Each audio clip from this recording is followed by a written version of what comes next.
that you would minister to us. Father God, we just ask that you would meet us here this morning. Father, there's somebody who is here whose heart is heavy, whose head is bowed down. Lord, somebody needs to hear from you this morning. Lord, somebody is depending on you to touch their heart. Lord, somebody is depending on you to minister to them. Lord, somebody is going through a trial or a struggle. Lord, somebody needs to just know that you love them. Lord, somebody feels that they're all alone. But Lord, if you would just walk with them this morning and let them know that the power of God is able to minister to them. Lord, for that one who's lonely, Lord, just speak to their hearts in the name of Jesus. Lord, let them know that they are not by themselves. Lord, for the one who feels like it's just the weight of the world is on their shoulders. Father God, we ask that you would allow them to come and to lay their burden at the cross. And let them know that as they lay their burden at the cross, that you'll take it. Father God, we just thank you for your goodness and your mercy to us. Lord, we thank you for the things that you have brought us through. Lord, we thank you for how you kept us over the highways and the byways. Lord, we thank you for how you just ministered to us. Lord, we thank you for all that you have done. Lord, we just thank you for your goodness to us and for your grace. Lord, we thank you for your mercy. Lord, we thank you for everything that you have done. Lord, even right now, we ask that you would just bless us. Lord, just continue to minister to us. Father God, let the words that I speak not be my words, but let them be your words. Lord, minister to this your people, that as we hear, that we will hear what you have to say, that we might allow it to take root in our hearts, that it might grow, that it might bring forth good fruit in our lives and the things that we do and that we say. In Jesus' name we praise and we thank you. Amen. Amen. God is so good.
Tongues of men and of angels, and have not charity, I am become as sounding brass or a tinkling cymbal. And though I have the gift of prophecy, and understand all mysteries, and all knowledge, and though I have all faith, so that I can remove the mountains, and have not charity, I am nothing. And though I bestow all my goods to feed the poor, and though I give my body to be burned, and have not charity, it profiteth me nothing. Charity suffereth long, and is kind. Charity envieth not. Charity vaunteth not itself, is not puffed up, Doth not behave itself unseemly, seeketh not her own, is not easily provoked, thinketh no evil. rejoiceth not in iniquity. Rejoiceth not in iniquity, but rejoiceth in the truth. Beareth all things, believeth all things, hopeth all things, endureth all things. Charity faileth not, But whether there be prophecies, they shall fail. Whether there be tongues, they shall cease. Whether there be knowledge, it shall vanish away. For we know in part, and we prophesy in part. But when that which is perfect is come, then that which is in part shall be done away. When I was a child, I spake as a child, I understood as a child, I thought as a child. But when I became a man, I put away childish things. Together, for now we see through a glass darkly, but then face to face. Now we know in part, and then shall I know even as also I am known. And now abideth faith, hope, charity, these three, but the greatest of these is charity. Our reading this morning comes from 1 Corinthians chapter 13. May God add a blessing to the hearers and the doers of his word. Amen.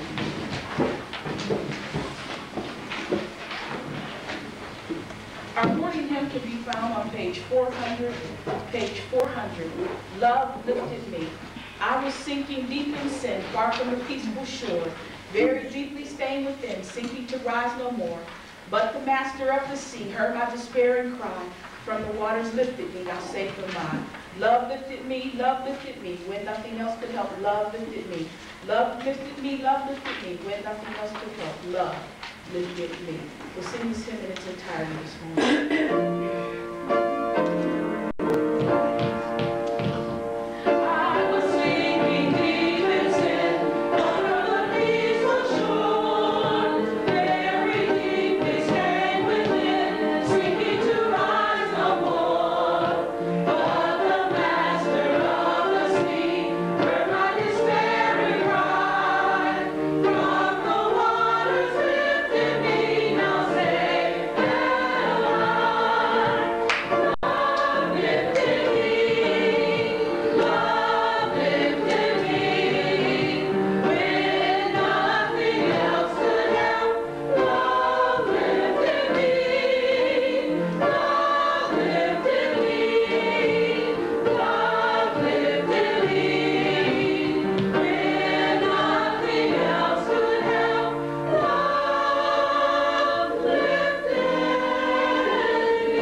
honor to God. I just want to thank Him for getting me through the week. I've been sort of fighting the flu, and I just want to thank the Lord for just healing my body once again, and for just giving me grace and mercy, and I just thank Him.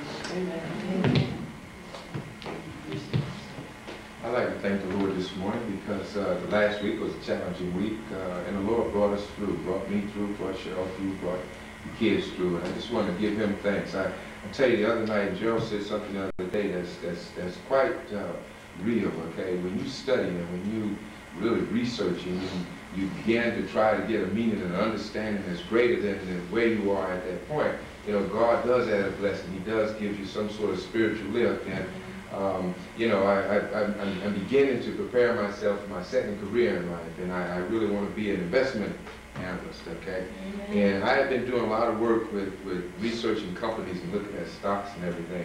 And something just tremendous happened because I've been watching this company for the last 3 months.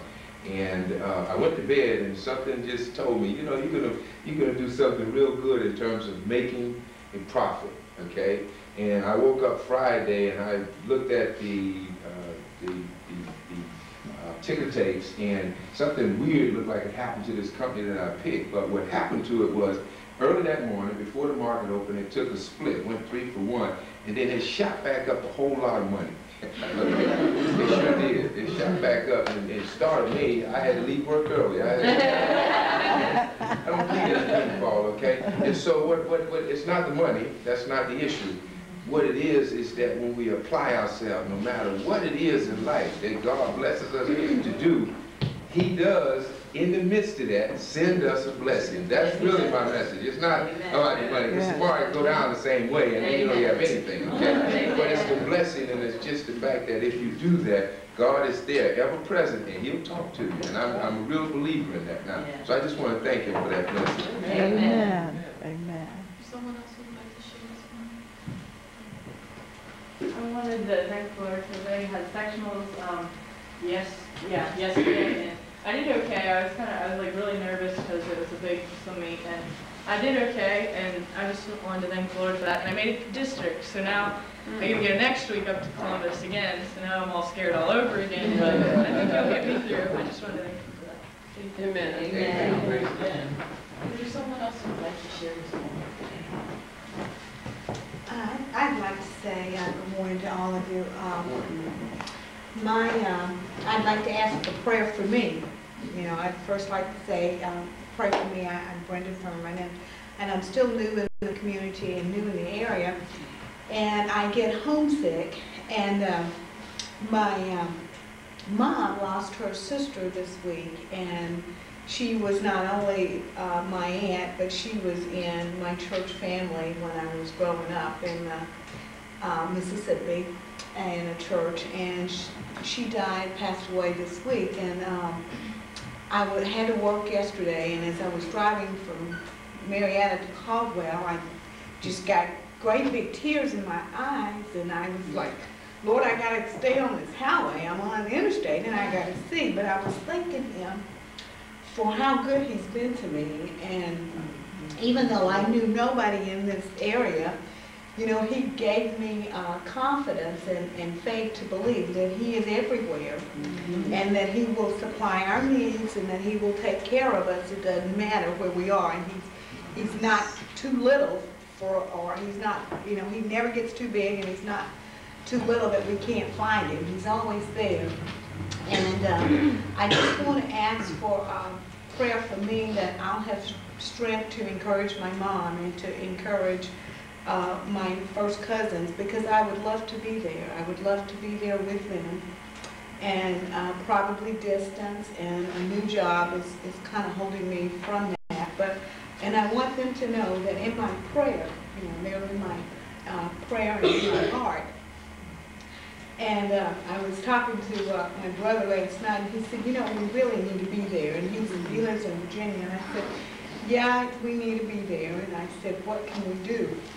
And so I said, well, the only thing I can think of is I can just continue to pray and just have faith that the Lord will give that family strength, because I've not lost my mom, so I don't know what that's like, and I don't want to I know one day I may have to experience that, but I just, I know the girls, I know the boys. We grew up together. We rode the school bus together. We were right there. We grew up on a sharecropping farm when I was little, not too far from each other. We'd go across the field. But I just want to ask that that family is the Turner family. And we used to just call names, and that's the Turner family, and my mom's sister.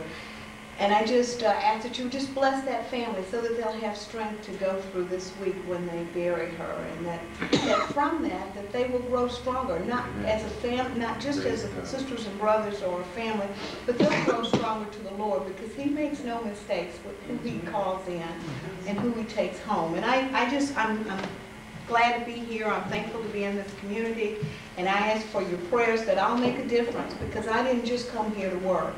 I came here to make a difference in my life and to make a difference in the community, and I just pray that I'll be able to see where I'm supposed to be and be able to do what it is that the Lord has for me to do in this strange land. Amen. Amen. I just thank God for bringing all of our friends here today, and I know our friends have gone through a lot this week, and we heard you talk on Tuesday, and we were just so excited about coming here, and we believe that God brought us here to this new church this Sunday, and we're just very thankful for that. Amen.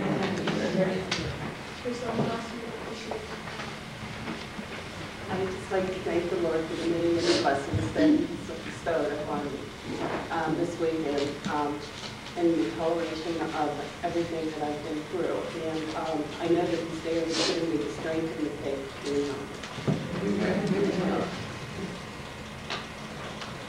Don't want to cut anybody off. If not, we're going to acknowledge our visitors. All of our visitors, would you please stand and give us your name and where you're from, so we can welcome you, please.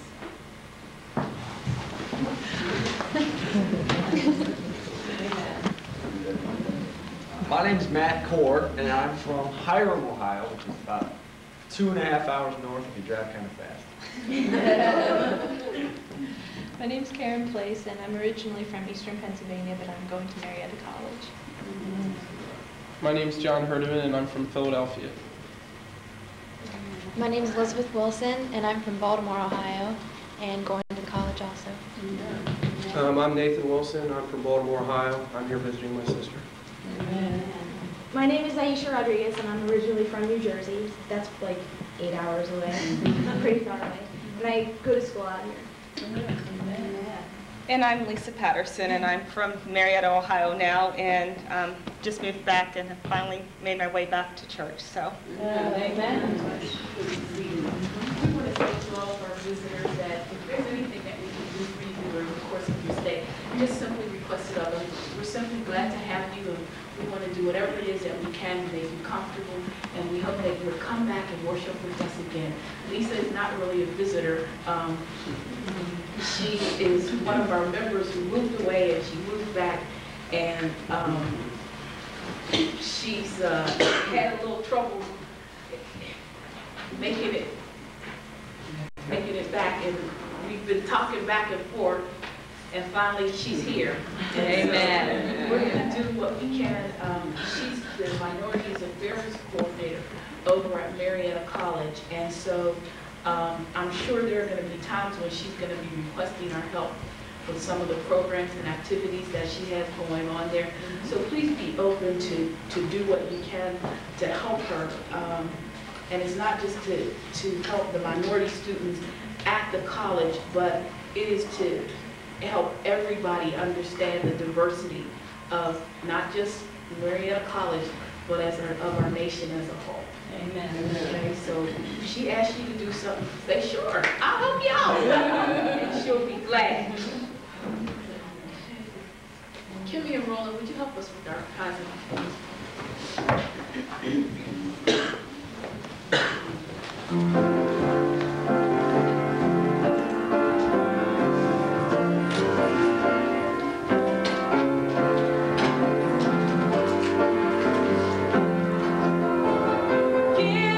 It'll come back to you.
would help us to remember that you love a cheerful giver. And so as we return these gifts to you, we ask that you would receive them from grateful hearts. Lord, we ask that you would help us to remember that as we give, you ask that we would give a tithe and an offering, and that your promise to us is that if we would give a tithe and an offering, that you would open the windows of heaven and pour us out a blessing that we won't have room enough to receive. Lord, we ask that you would open the windows of heaven and pour out to us the bounty that we need so that we can continue to do your work and continue to invest in your work so that we can build a strong congregation that can reach out and help to build your kingdom. In Jesus' name we pray and we thank you.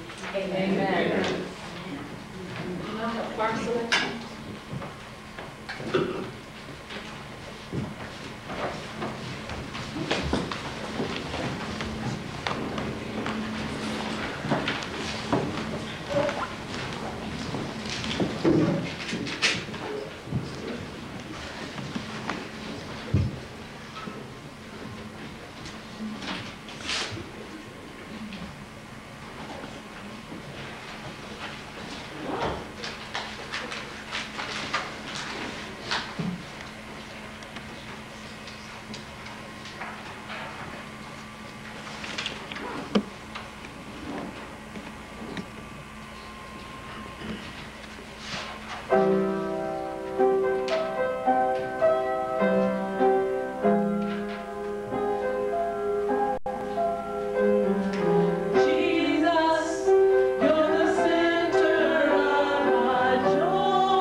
Praise the Lord. Praise the Lord. Praise the Lord. Praise the Lord. The Lord is good, and His mercy endures forever. I'm very excited about what He's done. I'm glad to have my mom here. She came in because I closed on my house on Friday, and so I'm deep in debt. People say, "Oh, you got a house." I know I'm deep in debt. But yet I thank God because it is a blessing, and I consider it a miracle because of the things that I've been through. And so I just thank God for His blessings to me.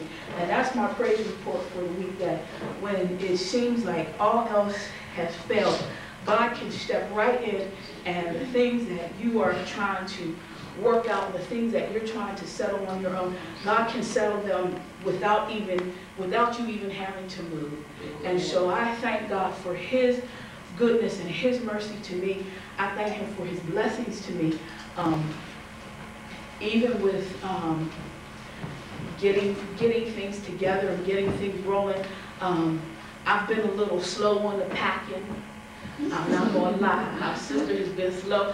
I had like a half a room done, and my mother in 48 hours has packed more than I even dreamed of packing. And that includes being out at the mall all day yesterday. So I just thank God for her being with us and sharing with us, and she's been a real blessing. She's always a blessing to me, and I had to beat my sisters off of her. They're calling, what did you do with my mommy? Where's my mother? And I said, hey, she's with her favorite daughter. She don't need to worry with y'all. Y'all leave her alone. And so I just honor God for that, for what He has done for me over the course of the week, and for how He has blessed. And so y'all can come help me move. No. So I just honor God for what He has done and for how He has blessed. And I do not take it lightly that He has provided this place for me to live. And I know a lot of times we think it's what we have done on our own. I don't take anything for granted, but I give God all the glory and all the praise. And so if you have your Bibles, would you turn with me to Luke chapter 22. Luke chapter 22. I've been studying this, and I was looking at this, and I struggled because I was trying to explain to God that I didn't exactly think this is where I wanted to be. And then God showed me that it's something that we have to understand. And so if you do have your Bible and you have Luke chapter 22, we're going to do a little bit of reading, and I'm going to ask you to go ahead and stand with me, and we're going to start at Luke chapter 22, verse 54. Luke chapter 22, verse 54. We're going to read down through the 65th verse, the 65th verse. And it looks long, but it's not long. And so we'll read it responsibly. I'll read the first verse. You'll read the second verse. We'll continue until we reach the 65th verse, which we'll read together. It says, then took they him and led him and brought him into the high priest's house. And Peter followed afar off. And when they had kindled a fire in the midst of the hall, and were sat down together, Peter sat down among them. But a certain man beheld him as he sat by the fire, and earnestly looked upon him, and said, this man was also with him. And he denied him, saying, woman, I know him not. And after a little while another saw him and said, thou art also of them. And Peter said, man, I am not. And about the space of 1 hour after another, confidently affirmed, saying, of the truth this fellow also was with him, for he is Galilean. And Peter said, man, I know not what thou sayest. And immediately While he yet spake, the cock crew. And the Lord turned and looked upon Peter, and Peter remembered the word of the Lord, how he had said unto him, Before the cock crows, thou shalt deny me thrice. And Peter went out and wept bitterly. And the man that knelt And Jesus mocked him and smote him. And when they had blindfolded him, they struck him on the face and asked him, saying, Prophesy, who is it that smote thee? And many other things blasphemously spake they against him. Remain standing as we pray. Father, as we prepare to break the bread of life, let the words that I speak not be my words, but Lord, let them be your words. Lord, minister to this, your people, that as we hear these words, that they might take root in our heart, that they'll grow and that they will go forth, and that we will be able to help draw people to the kingdom of God, that they too may know Jesus Christ and the free pardon of their sins. In Jesus' name we pray and we thank you. Amen. Amen. We're going to talk about when love is not enough. When love is not enough. And I was thinking about that, and I thought that there is never a time when love is not enough. And then I thought about it, and that's not necessarily true. Because there are situations where you can have all the love in the world, and it's not going to help you. You want some, for instances? If you have $50 in the bank and a $300 bill that is due, all the love in the world is not going to pay the bill. Now, maybe you know something I don't know, and maybe your money multiplies different than other people's money. But the thing is that there are times when love just is not enough. And the thing that I began to find as I was looking at this and as I was studying this, the thing that I like about this story is that Peter, he gets to a point where he is with Jesus, and if you read back earlier at the 31st verse, what you find is that Jesus actually tells Peter that he is going to deny him 3 times before the cock crows on that particular day. And the thing that is funny is that Peter had said to him that he would go with him both into prison and into death. And that's because he loved it. And you know, we do a lot of things, when we say a lot of things when we love people. We promise the moon and the stars. Oh, okay, y'all never had that happen. I'm sorry. I know. Let me tell you, since you've never had that happen, I'll explain it to you. Here's what happens. There are times when you find somebody that you really like. You like them a whole lot. And sometimes you even love them. And the thing is you're trying to be impressive. Huh? And you start telling them things you know you can't do. You tell them, oh, ain't fished a day in your life. But you know they like to fish. Oh, we're going to go down. I know this real nice fishing hole. Just me and you. And we're going, and your friends, and you tell your friends, I'm going fishing, they're like, you going what? What do I need? Because see, we like to make promises when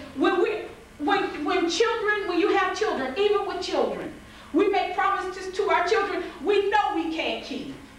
There are times when people say, oh, I'm going to get you, they'll tell their kids, I'm going to get you into Harvard, honey. Don't you worry. I'm going to get you into Harvard. You're going to an Ivy League school. And one, we don't have the money, ain't saved a dime. And number 2, don't know anybody at Harvard on the border, no place else to get them in. And then your child's SAT scores leave a lot to be desired. but we make promises like that. And I'm using exaggeration because I don't want to hurt anybody's feelings. But those are the things that we do. And we promise all kinds of things. And then sometimes we promise things and just don't deliver them. But we'll do things because we are in love. We will say things because it's love. We will say things sometimes because it's the right response. May not necessarily be the right thing, but it's the right response. When somebody says to you, you know, you want to go hang out with me? Go down here to the club. You know, and instead of saying, well, you know, I don't do the club. Oh yeah, I'll go hang out with you. Where are we going? It's not the right response, but it's what we want to do. And so the thing that happens is that there are a lot of times when we have love and we let the love that we have become what we allow to rule us, and then we make promises we can't keep, and we start saying things that we know are not necessarily true, and things that we cannot live up to. We build things and they are not as they are built. I have a friend who got married recently, and she said to me, she said, Karen, it's not like anything anybody ever told me. She said, you know, everybody said, oh, you just gonna have a wonderful, it's gonna be bliss, wedded bliss. She said, where did that term come from? And I said, well, what's so unblissful about your weddedness? And she goes, Karen, she said, when he starts getting on my nerves, I used to be able to go home. She said, now I got to find another spot in the house. She said, and then the thing is that he gets up and comes follows me. She said, that's not wedded bliss. She said, there are times, she said, the laundry. She said, we had agreed before we got married that we were that he would do the laundry. She said, and now all of a sudden, he don't know anything about separating whites and colored clothes. She said, and then talk about cleaning up behind yourself. I was like, well, what? She said, I can come in the bedroom. She said, you know what? His clothes will be right in the pile where he stepped out of. She said, and for the first couple of weeks, I said, oh, I could just pick him up because he's going to get out of this. You know, she said, I picked him up. She said, and now he expects me to keep picking him up. And I told her, I said, well, did you tell him that maybe, did you say, sweetheart, you know, if you're going to just step out of your clothes and leave a pile, you need to at least put them in the hamper. She said, you don't understand. He doesn't hear me anymore. And I asked her, I said, and how does he see you? She said, well, I do everything I'm supposed to do. I said, oh, I find that hard to believe. And we chatted for a minute, and I started laughing, and she said, well, why do you think this is so funny? I said, because now I keep understanding why I'm not married. I said, I'm going, thank you, Jesus. And she says, and I really prayed, and we're working on it. And when I was talking to her husband, I said, you know, he said, Karen, he said, these are growing pains. We have to get used to each other. He said, I'm used to just leaving my clothes in the floor until the end of the week, and then on Saturday morning when I get up, before I go and work out, I go and I put things up and, you know, and do everything that needs to be done. I make 3 piles. 1 pile goes to the laundry mat.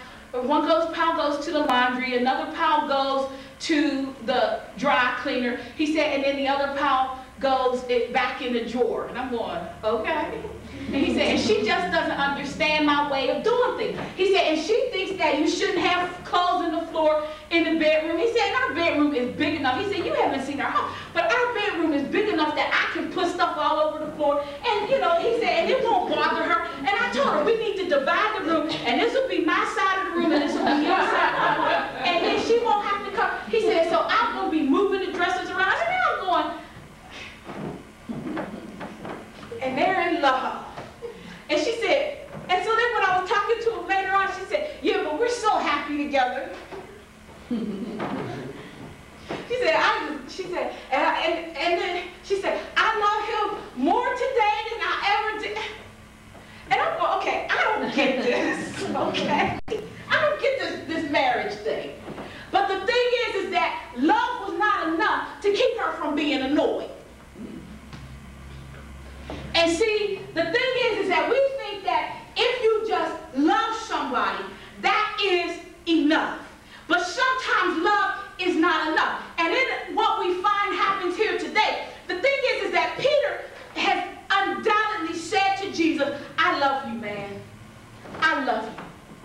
I'm going to do what I can to help you. I'm going to go through this thing with you. You know, I know people think you're weird. People think you're strange. But I am with you. And you know, I'm going to hang out with you. I'm going to even go up until death. I'm going to be with you. And see, and then Jesus said to him, nuh-uh, you're lying. You're fibbing. And the thing is that instead of realizing that Jesus already knew, he told him, he said, Peter, 3 times you're going to deny me. The cock is going to crow. And before it even crows 3 times, you're going to have dissed your boy. You know how it is. When we diss folk, you know, we tell them we love them, and then, you know, girl, she don't know what she doing. She just making a mess out of her life. Yeah, talking about she done just making a mess. Who he think he is, huh? Did you hear him talking? He think he got it going on. He ain't got nothing going on. And then, how you doing? I love you. I love you. Kisses. Y'all know what I'm talking about? And that's what he does to Jesus. Love you. Do what I can to help you. The thing that it always is most prevalent in sister, brother, or just sibling relationships. Because in sibling relationships, oh man, you can have 2 kids, and one minute they be kissing each other and hugging each other, and then the next minute they're fighting. Beating each other up, huh? I'm telling the truth. Amen. But the thing is that them beating up on each other ain't got nothing to do with love. It has everything to do with them being annoyed with each other. And the thing is that sometimes we don't like the fact that people have encroached on our time period with our family, or in our families. When there's another sibling that comes along, we sometimes just don't like that. And sometimes, you know, that's why they say when you bring home a new baby, you have to watch the other children, because sometimes. Now, I don't think I ever did this, but sometimes, you know, they have a tendency of somehow they'll be in the room, and then the next thing you know, the baby is on the floor crying. And somebody will say, well, what happened to the baby? I don't know. I don't know. Did you pull the baby off the bed? No. I don't know how the baby got off the bed. The baby can't even move. The baby just rolled. And that's how we do. We'll see somebody hurt, somebody helpless, and you know what? Instead of helping them out like we're supposed to in Christ, we'll look around and see if anybody's looking. And then take one good swat out of them. And then they start crying and they're like, what they whining for? And then they say, you hurt me. So what? Grow up, get over it. No love, no compassion. And so here's the thing. Jesus knows he's going to be dissed. He knows that it's coming. It's coming. And it takes a while, but sure enough, they get to the point where they took Jesus and they brought him into the high priest's house. And Peter followed afar off. Now you know how it is when you know how, y'all ever walk someplace with your mother or your parent? Oh, come on, y'all know what I'm talking about. You let them go a little bit ahead of you. You know, just you keep them in sight, but you let them go just a little bit ahead. Because you don't want people to know you with your mom. You know, when we used to go to the store, we would break off. Because you know what, not that you, it's because you know, it's just not cool to be with your parents. And it's just not cool. It wasn't cool to be with Jesus at this point because they were getting ready to kill him. And the thing is that Peter followed afar off. And the thing is the thing that's funny is that not only did he follow afar off, he got in the mix on the periphery. You know, he stayed on the outside. He didn't get in the thick of things. He stayed on the outside. You know, and then they start saying, oh, wait a minute. Somebody looked at him and they said,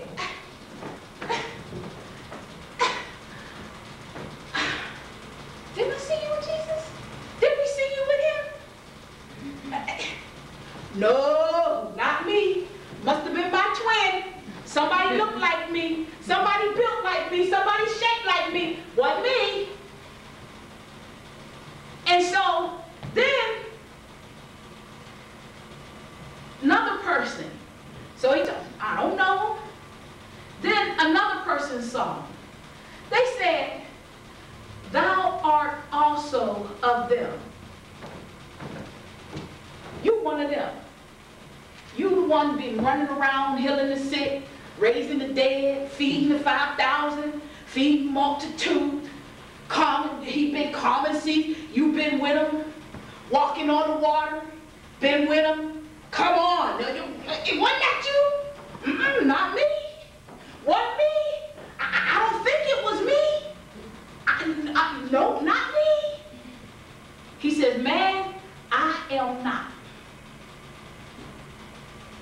And then finally another person, in about an hour, somebody else came and said, no, I know it was you. It was you, because I know. You know how when people say, I know it was you because I know you. I know you. It was you. And you know what Peter did? Wasn't even scared enough to own up. Personal responsibility, that's another sermon, all in its own. Wouldn't even own up. And he said, man, I know not what you're talking about. And you know what? Right after he said,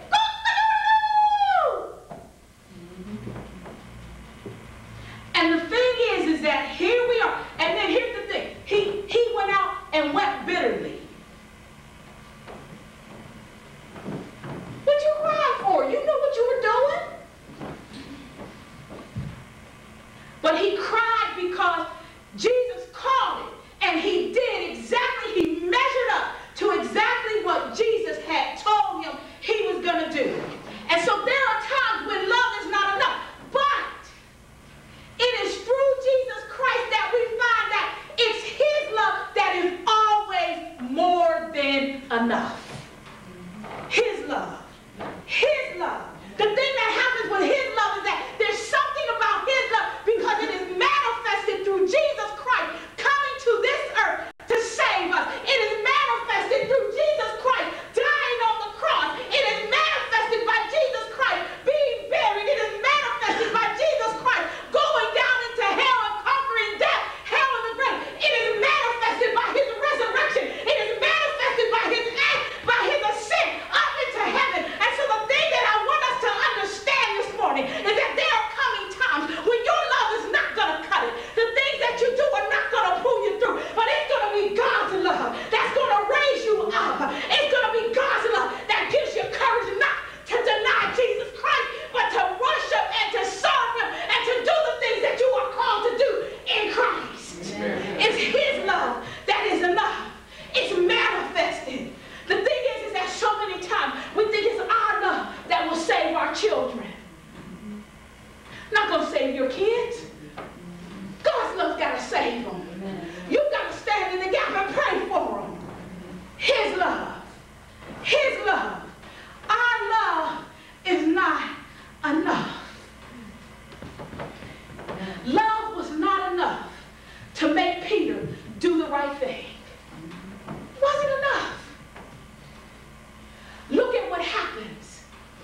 story of the prodigal son.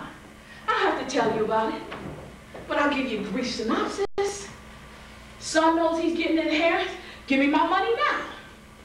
Daddy gives him his money, runs off to the city, lives it up, spends it all up. Should have been seeing Brother Michael to get into some investment advice. Amen. Didn't do that. So you know what happened? He's eating with the pigs. And you know what? It wasn't his daddy's love that brought him back. It wasn't his daddy's love that brought him back. Because you know what? When he went back to his daddy's house, he was going back to be a servant. He wasn't going back. He said, he was sitting there, he said, my daddy's servants live better than this. I'm going to go back and see if I can't be a servant. He said, he ain't got to put me in the big house. He ain't got to get me the good clothes. He ain't got to buy me, a nice chariot. He ain't got to get me the good robe. He don't even have to get me the good sandals. He can get me the cheap sandals out of odd lots. He said, I'm going back to my daddy. I'm going back to my daddy. He said, you know what? When I go back to my daddy, I'm going back to be a servant. But the thing is that all the time that he was gone, his dad was praying for him. He was standing in the gap for him. He never stopped loving him. And even though his father never stopped loving him, it was not his father's love that brought him back. It was the prayer that his father prayed for him that brought him back. But it was his father's love that said, you're still my son, and restored him to his family. That's what love will do. Love will restore you. Love will restore you when you come back. But it's God's love that will bring you back. Amen. See, the thing is that too many times we get caught up in what we've got to offer. We think that our love, if you know me, my love, you got to know who I am. Don't you know me? What about me? Do you love me? Look, I got so much love. You know, and the thing is that, you know, there are times when we have minds that we run on people. And not just men and women. I got so much love for you. I'm going to send you to the moon. I got so much love. You're not going to meet anybody else ever in life but me. I got so much love. Y'all know what I'm talking about. And we start talking jive talk early anymore. But the thing is that love doesn't always solve your problem. You need Jesus. You need the love of Jesus. That's what fixes it. Your house going haywire, don't know how to, kids out of control, love them, but start praying for them. And let that love that is manifested through Jesus Christ rise up and begin to draw them to Jesus Christ. We spend a lot of time trying to figure out our own problems, trying to clean up our own mess. And God said, just bring the mess to me and let me fix it. Let me fix it. I'll get it under control. One time, I had caught myself going. I think it was a little tape recorder. And the door of the tape recorder had popped off. And I'm not mechanically inclined, but I looked down in there, and when I took it into the shop, they told me it'd be like $15 to fix the little door. And I'm going, you ain't gotta be a genius to put the door back on. And I said, oh no, that's all right, you know, because I only paid like maybe $30 or $40 for it. And so I'm going, I'm not going to pay a third of what I paid for to put the door back on. Genius that I am. I got me some, you know, I went and got me some little tools. Oh, you should have saw us, sister. I'm sitting there.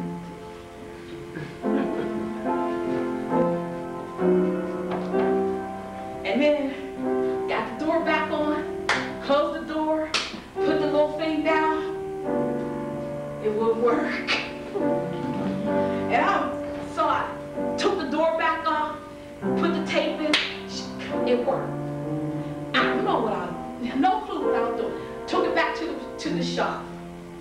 And in the process of doing it the second time, I had bent up something and the man, he looked at it and he said, "Did you bring this to me like that?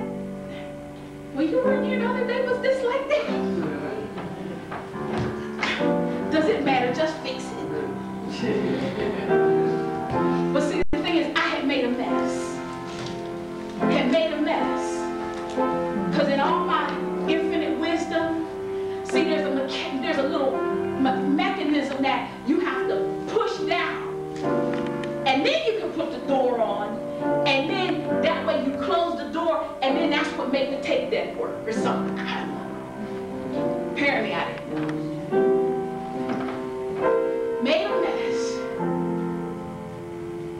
And then I had to take it to the man, and he fixed it. And then when I went to pick it up, and he said, "That'd be $25." I said, $25? And he said, I thought it was $15. He said, that was before we had to fix he said, we had to get a whole new door for this thing. Cause look, and he showed me the old, and I was like, oh. He said, I didn't see that when you brought it in the first time.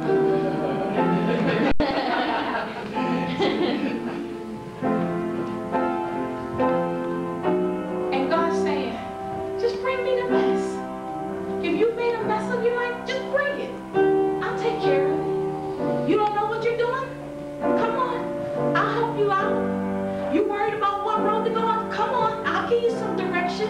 Whatever it is that you need, you just come on and let me show you that your love is not enough. But when my love is manifested, as it is through Jesus Christ, man, you won't be denying Jesus. You'll be talking about, yeah, I know. I was with him. I was with him when he raised the dead. I was with him when Lazarus, man, he told Lazarus, you come on out of there. And Lazarus started. I was with him. I was with him when he was walking on the water. I was with him. I was with him when he had the fish and them loaves of bread. And all that boy had was that little bit of food. And I was with him when he started blessing it and he broke it. And then he fed all them people. And then he had something left over. I was with him. Yeah, I was there. What you gonna make of it? What you gonna do about it? Amen. That's what happened when the love was manifested. And so this morning, if you don't know Jesus Christ and the free pardon of your sins, the altar is open to you. Maybe you know him, but you need him to help you this morning.